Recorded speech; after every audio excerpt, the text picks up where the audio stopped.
1485 1485 খ্রিস্টাব্দে রাজা সুরানন্দ ঠাকুর নামে একজন রাজা ছিলেন।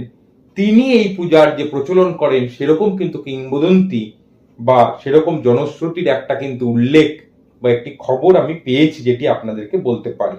যদিও এই সুরানন্দ ঠাকুর রাজা ছিলেন, তবুও কিন্তু রাজ সম্প্রদায়ের মধ্যে এই পূজার বিশেষ প্রচলন কিন্তু ছিল না বা হতোই না বলা চলে। রাজ পরিবার বা রাজরাজদের মধ্যে, ব্রাহ্মণ এমনকি বৈশ্যদের মধ্যেও কিন্তু এই পূজার কিন্তু কোনো প্রচলন ছিল না।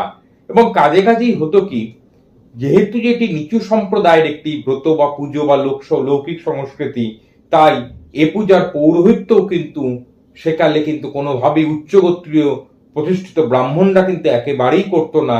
যারা করতো মূলত তারা কিন্তু পতিত ব্রাহ্মণই ছিল। পতিত ব্রাহ্মণেরাই মূলত এই পূজাটি কিন্তু অনুষ্ঠান করত।